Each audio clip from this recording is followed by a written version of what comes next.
Hello, everyone. Welcome and thank you for being here tonight. We are very excited. It's a special night. To mark 50 years since the passing of Pier Paolo Pasolini, Casa Italiana Zerilli-Marimò presents Pasolini, Politics and Poetry, running until November 14th. Curated by Professor Ara Merjian and myself, this program is a multidisciplinary series of events, film screenings, performance, talks, and exhibition, with artists and scholars that continue to be inspired or challenged by Pasolini. Tonight we are having here Bruce LaBruce, so we are very excited. A round of applause. So make sure to check all the events. We are 3 events to go. And tonight I'm very happy to present Teorema, written and directed by Pasolini in 1968. As we know, Pasolini was a filmmaker, poet, and one of Italy's most powerful voices. With this series, we don't want just to honor his legacy, but invite you to look at his idea on politics, art, and society with fresh eyes. A few words about my colleague Ara Merjian that is going to provide an overview about the film tonight. Ara Merjian is a professor in the Department of Italian Studies at NYU, where he is an affiliate at the Institution of Fine Arts and Comparative Literature. He's the author or editor of several books, including 4 volumes of Pier Paolo Pasolini. Most recent are including in 2026, Pasolini for Art History and Practice with Manchester University Press, and Beat Black Queer, Pasolini Other American, coming out with Verso. His book published with Yale University Press last year, Fragment of Totalities, Futurism, Fascism, and Sculptural Guard, recently won the Robert Book Award, as well as the Scaglione Prize for the Modern Language Association. He regularly teaches the cultural history of fascism and anti-fascism in European modernity. So I leave you the floor to Ara. Thank you very much to join me in this journey. And thank you.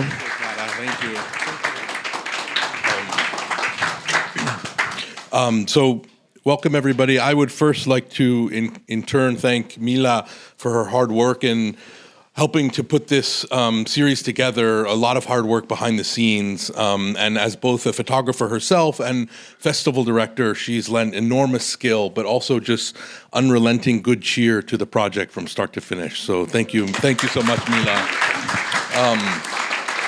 Thanks as well to the director of the Casa Italiana, Stefano Albertini, and to the artists Kathy Crane and John Di Stefano for their beautiful and incredibly incisive installation upstairs, also dedicated to Pasolini's work.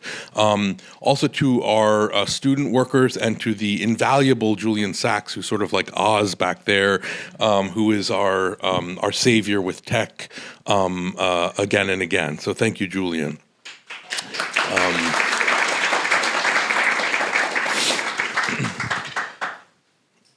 About Teorema. In the genteel suburbs of Milan, a bourgeois family finds itself the subject of a mysterious visit.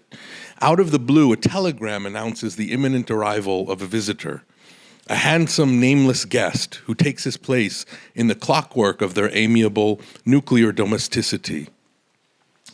More recognizable to American audiences for his star turn in Priscilla, Queen of the Desert, and before that, as the Kryptonian megalomaniac General Zod in Superman, a young Terence Stamp, who just passed away this August, plays here the film's fatal guest. As factory-owning husband and desperate housewife, Massimo Girotti and Silvana Mangano lend the story not only the gravitas of Italian cinema legends, but the echoes of an earlier post-war Italy, the Italy of neorealist film and social engagement, long forgotten amidst the creature comforts of the country's recent post-war economic miracle. Intercut with the narrative are enigmatic shots of a smoldering primal landscape, examples of Pasolini's so-called cinema of poetry, a kind of irrational lyricism that suggests a mental or affective aridity. but which also figure an escape from the pleasurable hell of the film's contemporary bourgeois existence. What is this topography, you perhaps will wonder? Dream or nightmare? And who exactly is the charismatic visitor? Angel or devil? Savior or monster? The film leaves us in doubt, the kind of doubt necessary for any sort of faith. It leaves us certain, however, of the almost religious significance of this visitation, a spiritual motif of which the atheist and Marxist Pasolini made consistent use, calling himself, quote, a non-believer nostalgic for a belief. Keep your eyes out for a cameo by his own mother, Susanna, in precisely this vein. The same mother who had already played the mourning Mother Mary in his Gospel according to St. Matthew 4 years earlier, which we will actually screen for the first time anywhere worldwide on Wednesday in color. Teorema proves a no less personal work. Consider that the film's two male protagonists, Pietro and Paolo, share Pasolini's own saintly first name. It is personal, too, in the son's vocation as a painter, a practice that occupied Pasolini himself intermittently since his youth. So stay tuned, too, for allusions even to the phenomenon of abstraction and its barren search for significance. Teorema is a notably modern myth, worlds away from the rest of Pasolini's output, whether epics like Oedipus and Medea or the prehistoric vitality of the post-war Roman slums. Adaptations of Chaucer and Boccaccio that sought to find in the medieval past some kind of redemption for or escape from modernity. Short on dialogue, but with a rich network of gazes and gestures, the film's lack of language contributes to its air of solemnity or even sacrality. Its original cheeky English movie poster declares, there are only 923 words spoken in Teorema, but it says everything. For Italian cultural officials and the Vatican alike, the film said too much. They put it and Pasolini on trial, one of over 30 that the director underwent in his lifetime, and which witnessed him having to justify the scandal of its silence and its sexuality. As you will see, Terence Stamp's crotch, after all, forms the focus of its close-ups nearly as much as his Cheshire-like grin. There is, however, nothing gratuitous in the equal opportunity eroticism of this film. A theorem is to theory what a stratagem is to strategy. That is, something already demonstrated and demonstrable, something already proven. With mathematical, not to say geometric symmetry, Pasolini's film presents us with a foregone conclusion of sorts. It is a verdict already passed on neo-capitalist life in the wake of Italy's post-war consumerist boom. The film begins, in fact, with its own ending.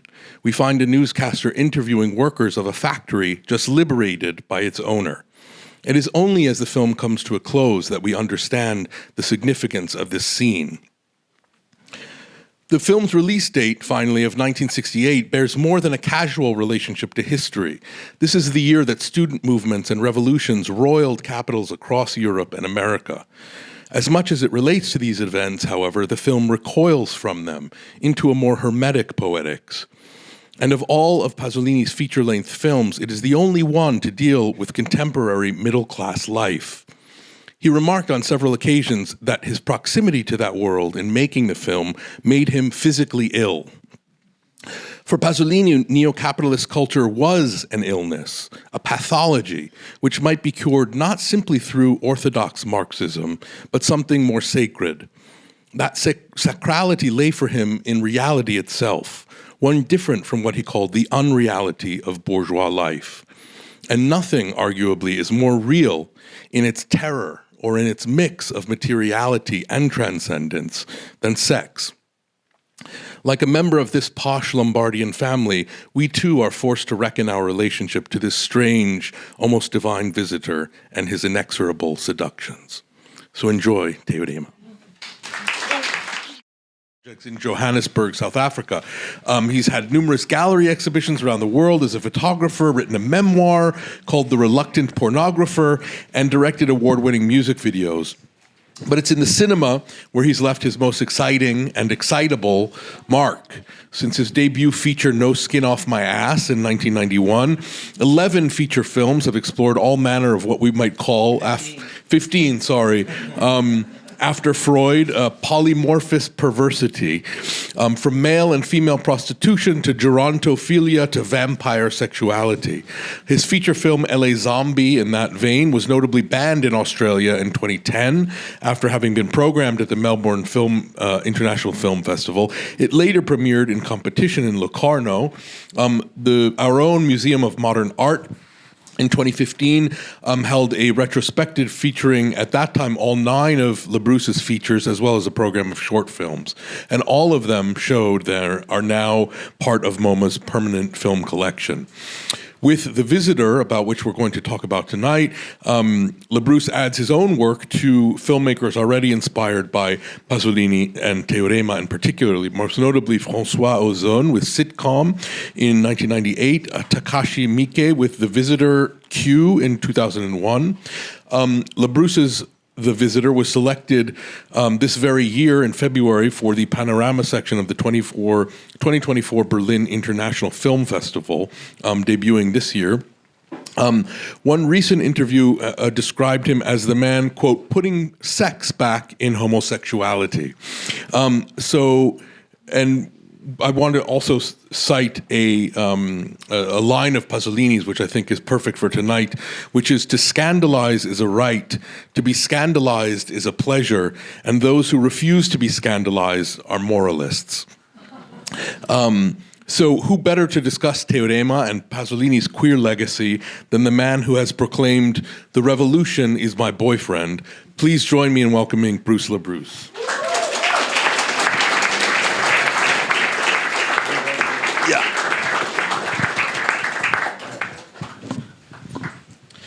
So are we going to be like so far away? We have. Just why don't we stand, and then we can when the clips come, we'll. That sounds we'll good. Separate. That sounds good. So, The Visitor, which we're going to show a few clips of, you have described as a reimagining rather than a remake. What drew you to it originally in the first place? I mean, I was threatening to try to kind of do a remake of it for a long time.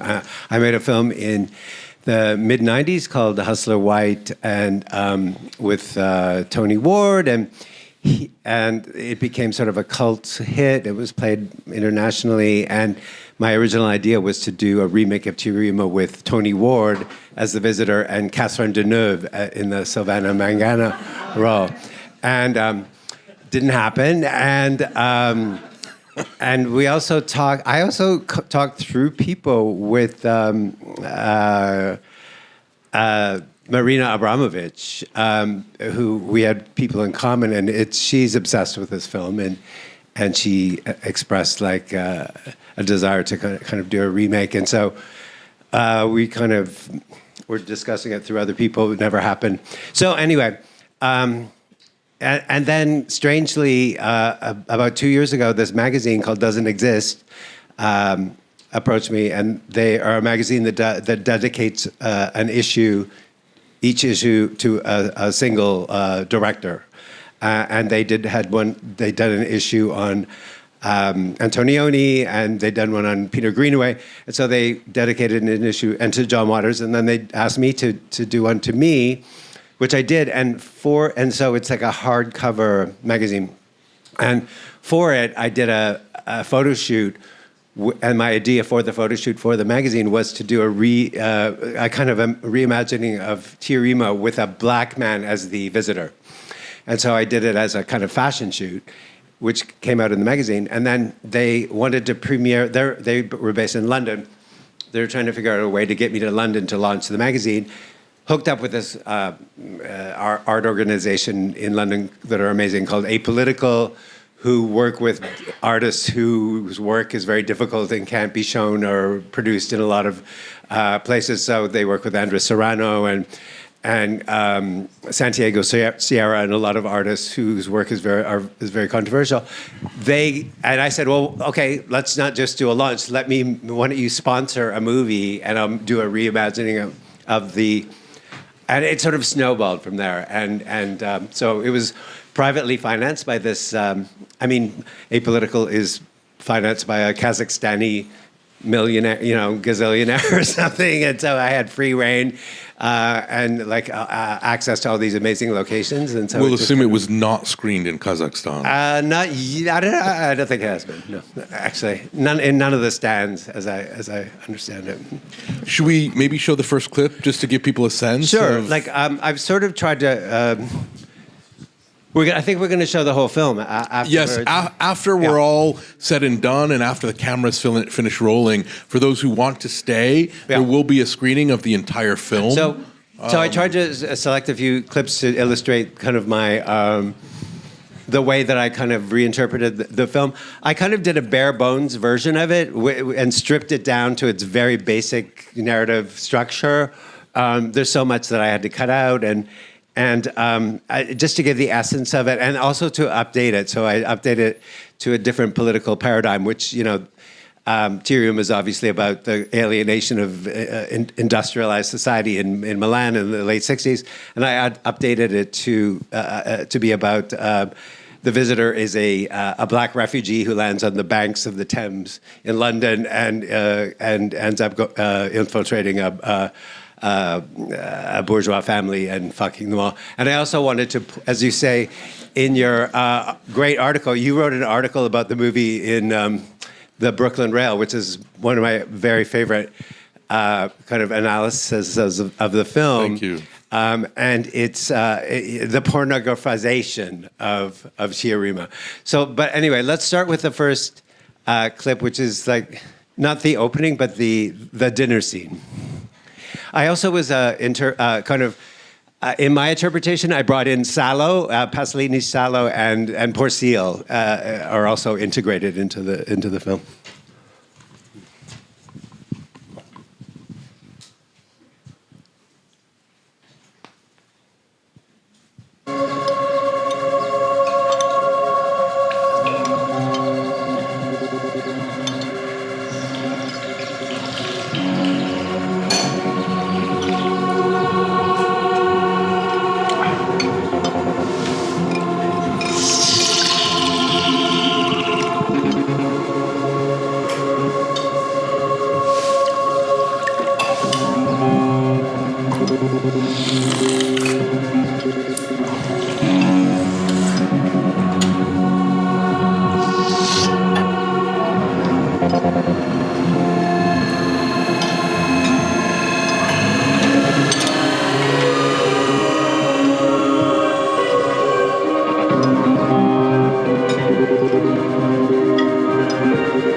He was hungry after his long trip.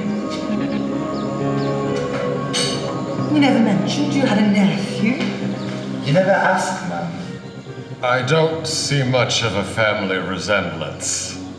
Of course, he's welcome to stay with us as long as he needs to get settled. It must be unnerving for him to be homeless and out of work in a new city. Where did you say he came from again? Birmingham? Even a bit further than that, ma'am. We have plenty of room, and we can always find things for him to do around the house. Or perhaps we could give him some of the gardening. Although I know that's your favourite job, you attack it with such gusto. You've been with us so long, it feels like you're one of the family. We want your nephew to feel right at home. Thank you, ma'am. I hope you don't mind that I borrowed some clothes for him to wear. I'm happy that you did, although I must mention some of the things he's wearing actually belong to me.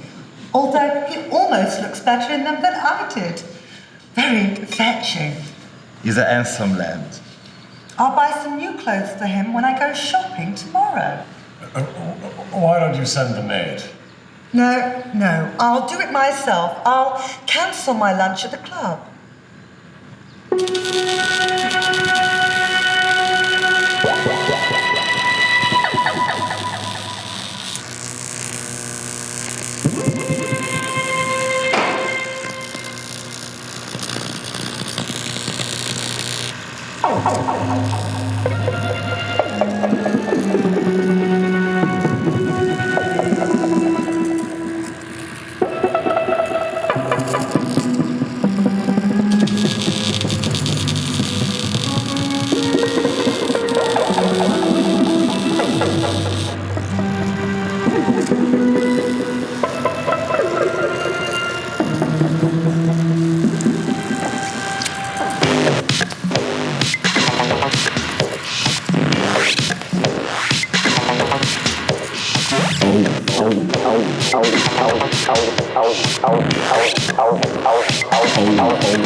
Okay, that's good. So I want to ask you particularly about the politics of casting a black man and an immigrant and an undocumented immigrant as the visitor. The beginning of the film, the man happens to wash ashore rather than arriving. But I just wanted on the Thames, on the Thames, and out of a suitcase. Yeah. And the voiceover reads as such. This just to put this in context, if you watch the whole film, he earlier the black visitor shit on a plate, so it's his shit that they're eating in the scene, which is a reference to the circle of shit in Salo. So when the visitor arrives, we hear intoning sort of diegetically, still somehow off scene, but perhaps through a radio, the words. As I look ahead, I am filled with foreboding. I see the River Thames foaming with much blood. We must be mad, literally mad as a nation, to be committing the annual influx of such dangerous aliens. It is like watching a nation busily engaged, heaping up its own funeral pyre. And these words, for those who don't recognize them, is from the famous Rivers of Blood speech by essentially a neo-fascist British politician named Enoch Powell in 1968, the year of Teorema, interestingly enough. But then we hear further words. Is he fleeing conflict and persecution? I don't care. Show me pictures of coffins. Show me bodies floating in water. Play violins and show me skinny people looking sad. I still don't care.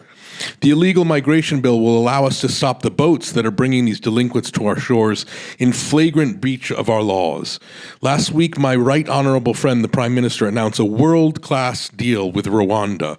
Those who make dangerous, illegal, or unnecessary journeys to claim asylum in the UK may now be relocated to Rwanda. So if the first quote dated to 1968, these latter quotes, as someone attuned to British politics, I recognize some of them. They were actually from Kate Hopkins and some other contemporary British politicians, including Suella Braverman, who for a time under the Tories was the, I believe, essentially the Secretary of State. Yep.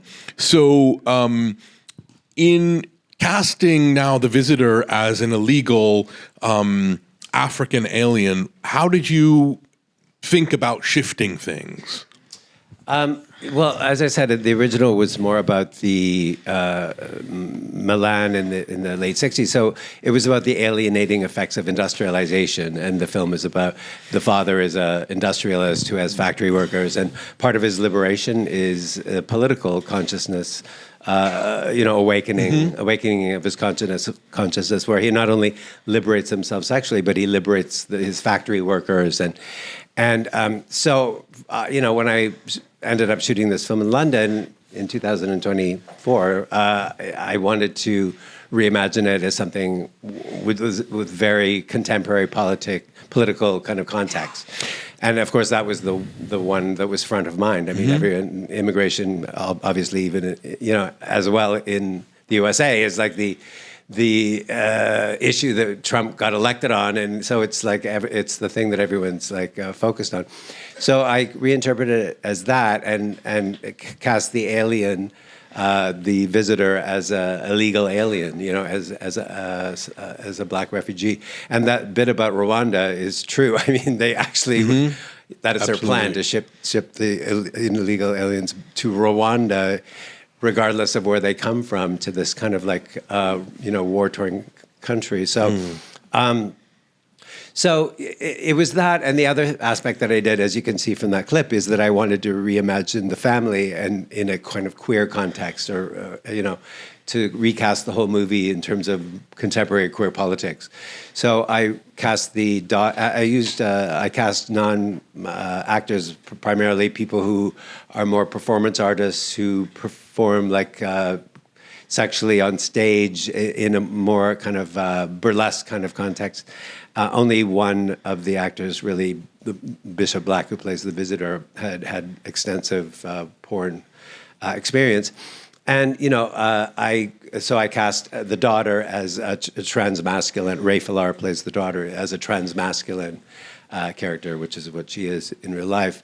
And I put the maid is cast, transgender, cross-gender as a kind of drag queen sort of character, and so the family is already a kind of queer family even before the transformation begins, Exactly. So what precisely does, I mean, of course, in Teorema, part of Pasolini's subtext is that essentially that the revolution in some ways is no longer possible, right? Because the revolution has happened through sort of passive ways, through consumerism and capitalism, such that the entire world is bourgeois now. Mm-hmm. But what are the possibilities of revolution? I mean, the visitor in your film calls himself a pansexual revolutionary. Mm-hmm. How do you imagine? And revolution is very much still a theme that repeats itself, even visually and textually in the film. How do you imagine, or what do you imagine revolution to consist of in 2025? Well, I'm not even sure how conscious I was of doing it when I was making the film. But as I just said, the film is kind of already queer. Some people said, "Why is the mother?" The introduction of the mother in my film. She's already almost looks like divine.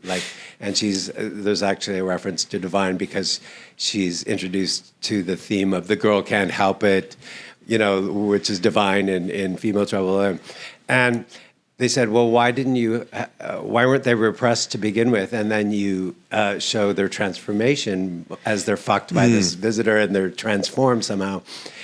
I guess what I was getting at was that, even queer families have been co-opted and assimilated and they're alienated already because they're adopting with assimilation, they're adopting the signifiers of kind of like bourgeois society, monogamy, and kind of like domesticity and roles that are adopted, kind of like ad hoc, sort of pro forma, and kind of like, so they are equally alienated in a way. So he enacts a double liberation in a way on the family who are queer, but now they're re-queered or queered squared. So that was part of the idea of the film, and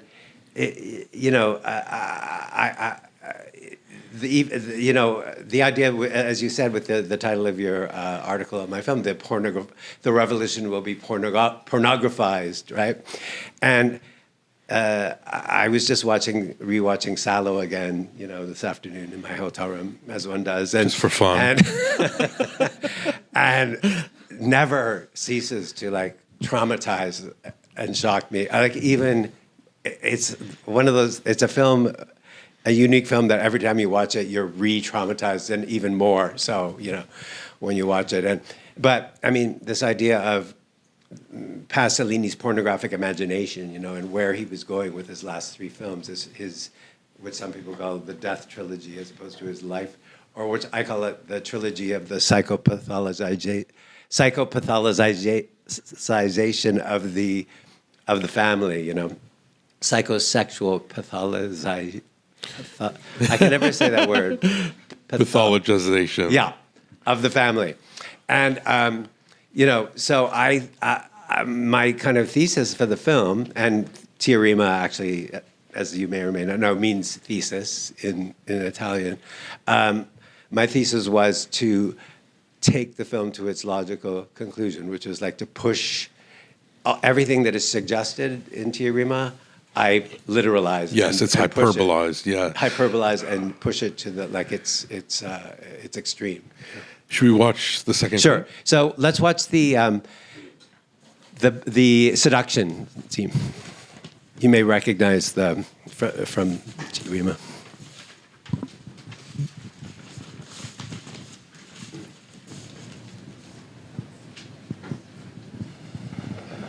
I hope you don't mind sharing a room with me. All of the other spare rooms are filled with my mum's shopping bags. She's kind of a hoarder. And I don't think she looks at it after she's bought it. I don't mind.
Thank you. The first time watching, I hadn't noticed the blue eyeshadow, which is perhaps a nod to the visitor's blue eyes, which is a motif which echoes Right. throughout. Yeah, what's interesting about the Pasolini cast Terence Stamp because he wanted him to be other from Italian culture. So he wanted someone who looked American, and he thought that Terence Stamp looked very American with his blue eyes, and also and someone taller than everyone else, which because Italians tend to be like shorter, and his main Terence Stamp said at one point, was quoted as saying the only direction that Pasolini gave him was to sit with his legs as wide apart as possible. So I kind of tried to adhere to that principle. And as you said, you take what is a kind of both sort of subtext and erotic text of the film and hyperbolize it and bring it over the top. And you've said in the past, pornography is my medium. And your brilliant Raspberry Reich, a kind of reimagination of the Baader-Meinhof gang and political violence in Germany in the 60s and 70s through the motif of pornography. What does porn do for you aesthetically? How do you see it as indissoluble from art and artistic expression?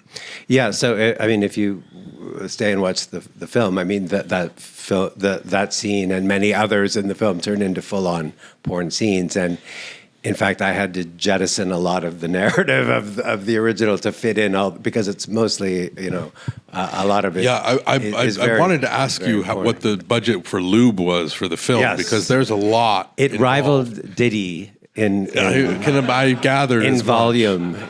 In fact, it was this film came out after this film came out, and then the whole Diddy thing happened, and everyone was talking about the volumes of lube that he used and everything, and I was like, oh my God, I did a Diddy, But for me, part of a lot of my films, some of my films reference race and how race is, and my films are pornographic and play with porn conventions and sort of subvert them, but also kind of reinforce them and then subvert them, and are very self-conscious about porn conventions, not only stylistically but thematically, and so for this I was like playing on the idea of the porn kind of imagination sexualizing the other, the black other in particular, and making the black other into this kind of sexually potent, figure that is like overpowering and that coming to the country to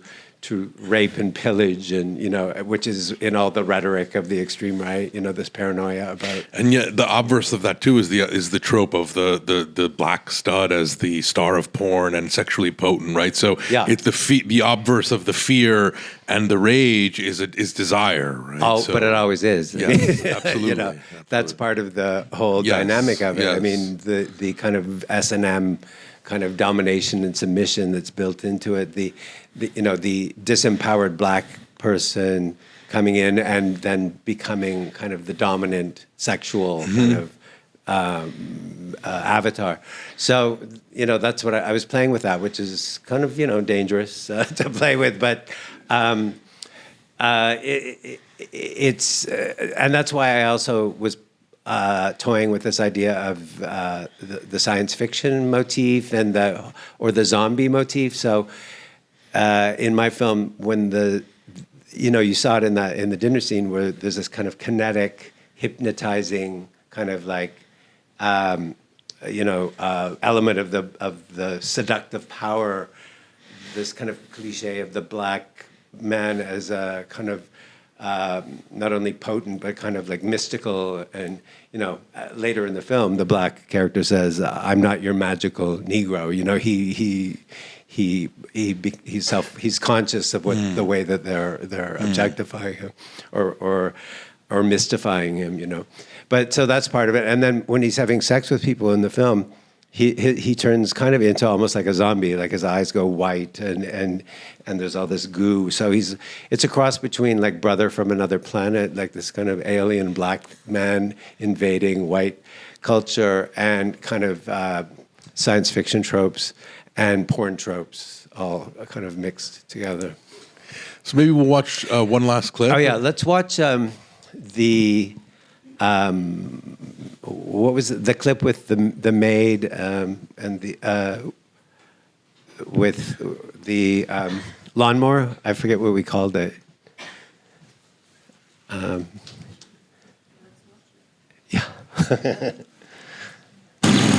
Here we go. The maid.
That's one of my favorite parts of Teorema is when the family members keep on running back into the house.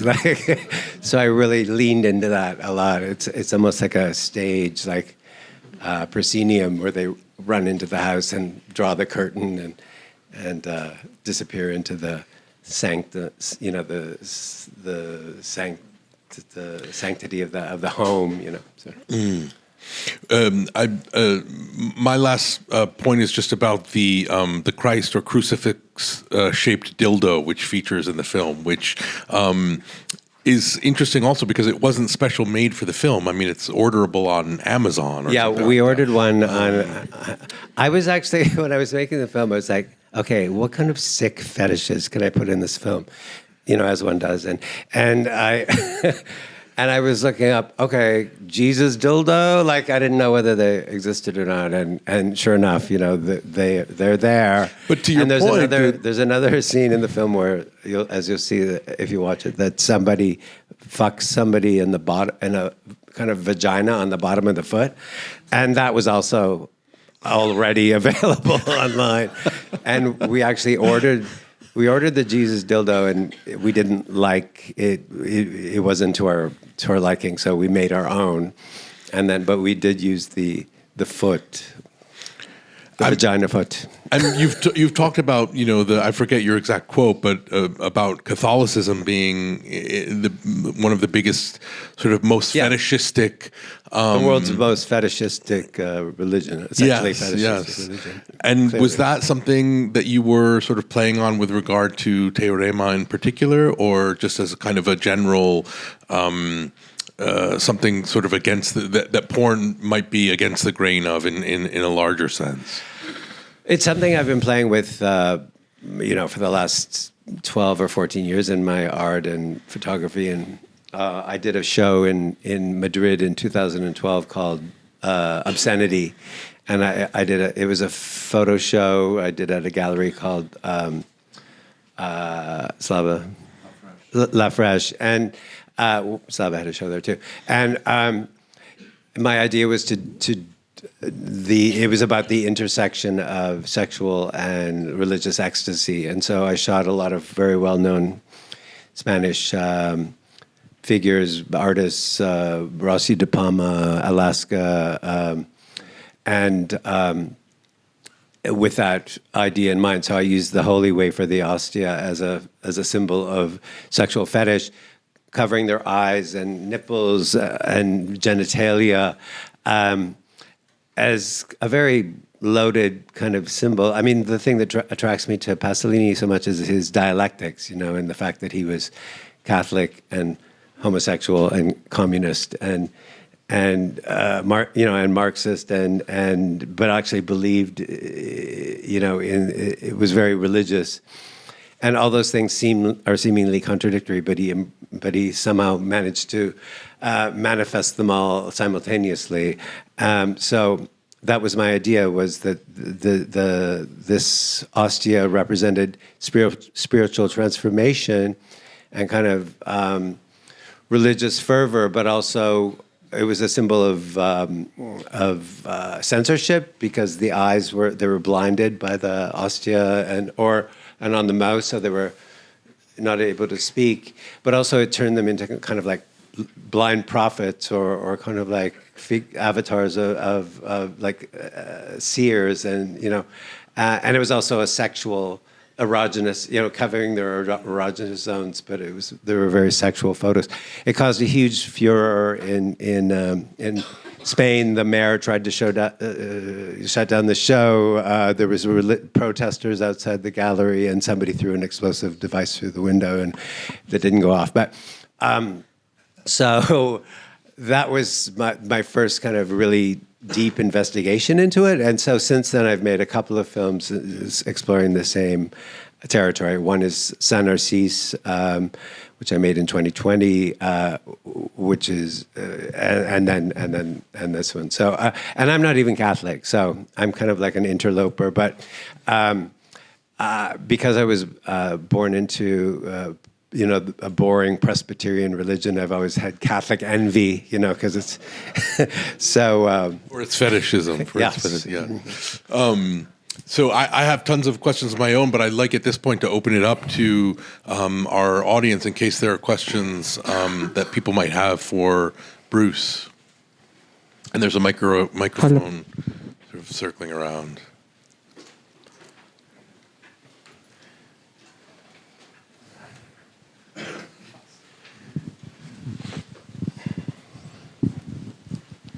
Thanks. Not so much a question. I was finding myself laughing a lot. And I wondered if you thought that was intentional, like when the mother wakes up in the middle of the night in full makeup. Yeah. Well, that's a convention. I mean, that's a convention. That's a Hollywood convention. It's a European art film convention. So it may seem funny to... my mentor in film school, I was in film school in Toronto at York University, and my mentor was Robin Wood, who's was a very famous Marxist, feminist,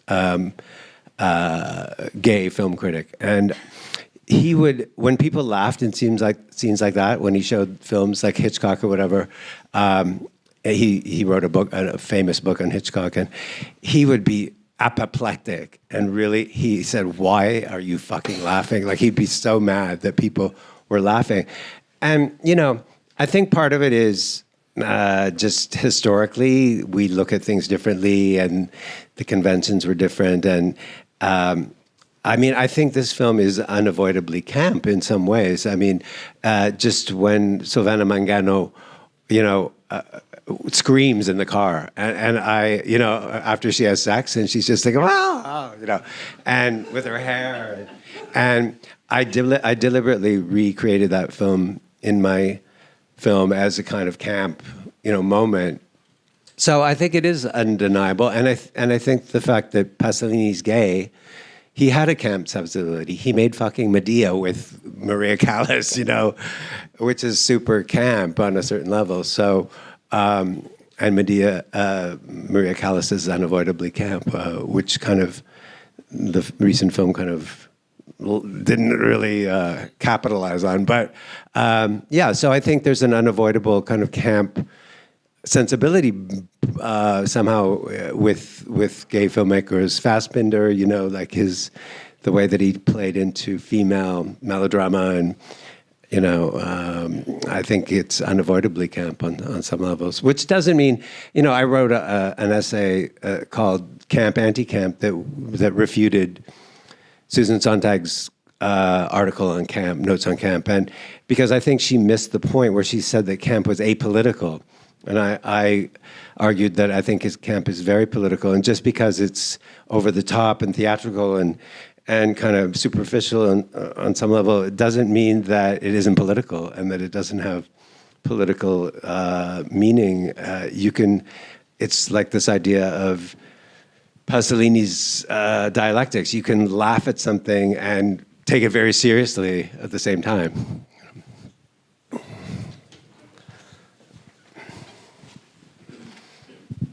Thanks. So I guess this is my first time seeing this particular film by Pasolini, and wow, you must be exhausted. well, I have seen Salo, so I can not envy you in your hotel room. But I guess one of the questions that I would have is tying into the controversy that industrialization was for Italy in the 1960s. If you've made this film as an update of that, do you make an analogy with immigration as the hot button for global politics now?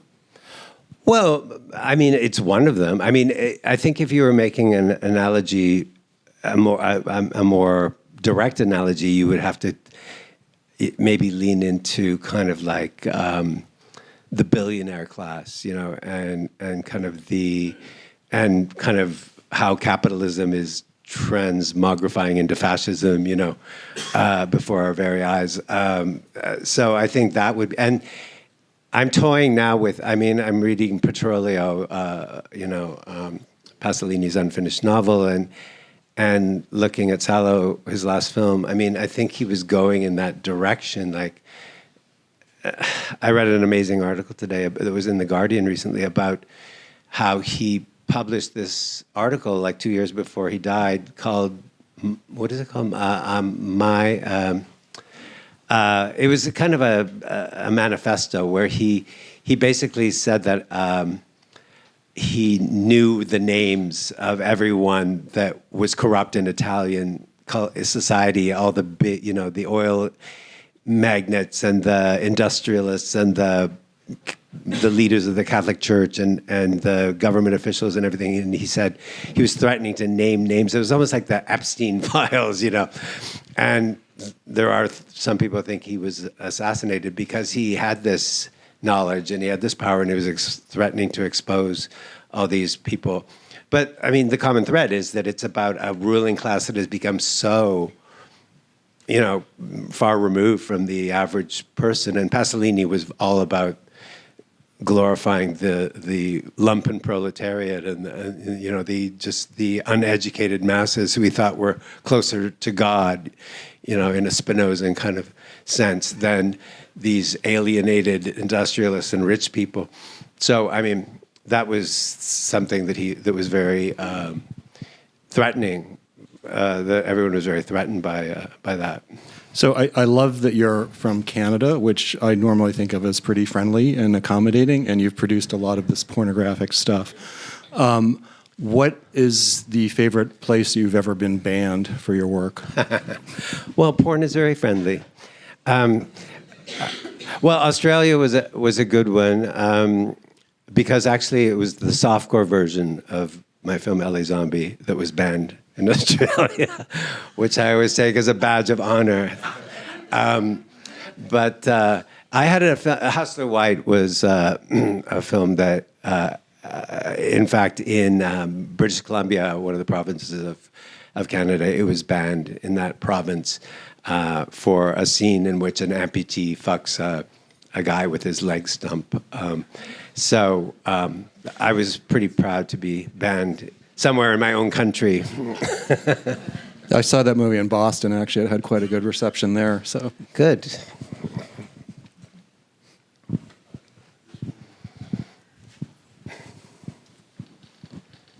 Hi. Hi. Sorry, I'm a little nervous. Me too. I guess this is like a general kind of question about like just like your career or your films, like as a whole, like because since I'm also like a queer like film student and I'm also interested in a lot of like pornographic or like sexuality like topics like that, and I also think it's like, especially with like the political climate like today, I think they're like really important topics to be explored.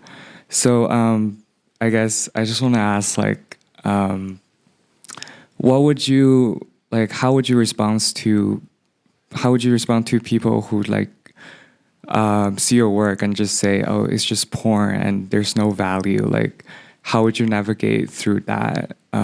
Because like that's also like when I'm experimenting with my own work.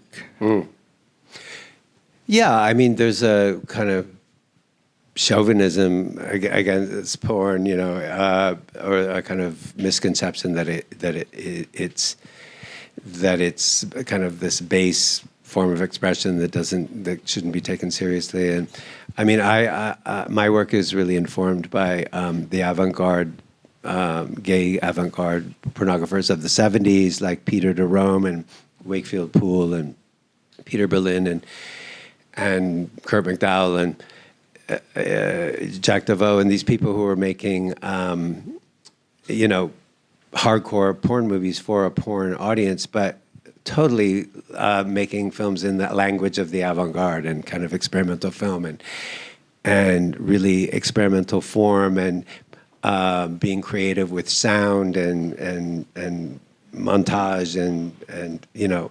So I mean, there is absolutely no kind of you know, reason why pornographic material can't be presented in a kind of more kind of artistic context, but it doesn't even need to be. I mean, even porn that doesn't consider itself artistic or avant-garde is meaningful. I believe that all pornographies are artists on a certain level. They're making films. They're interpreting reality. They're using a camera. They're presenting their kind of you know their philosophy of sex or whatever it is. I mean, so I think it's very easy to just kind of dismiss it and not take it seriously. You know, for me, it's like a language, like it's like a medium that I use, and I both indulge in it and the conventions of it, and kind of subvert or the conventions or draw attention to them, and kind of make people aware of how porn operates, like how it the kind of tropes that it uses, how it interprets race, how it interprets class, is very interesting to me. I mean, and it's kind of, for me, I've always said porn is kind of like a collective unconscious, where it kind of taps into the zeitgeist and the sexual zeitgeist and kind of interprets. So it's very political on that level. And I think that's what Pasolini kind of was starting to really lean into in his last years, you know, because Salo is undeniably pornographic in its representation, even though it's kind of, it almost challenges you to be turned on by it, even though it's so morally offensive to be turned on by that movie, you know. But he's really presenting it in a very the bodies and the perverse scenarios in a very sexual way, you know. So it's the ultimate kind of disturbing kind of seduction, you know, that is actually making you think so much about the ideas about you know, domination and submission and sadomasochism and how the oppressed becomes the oppressor, and all those kind of ideas that I deal with in my film. So, Bruce, with regard to porn and its relationship to art, building on this great question, you know, Pasolini felt that television was going to be the ruin of culture. How do you feel about porn vis-a-vis OnlyFans? Do you think that OnlyFans is the end of porn as an aesthetic genre, as something cinematically conceived and produced?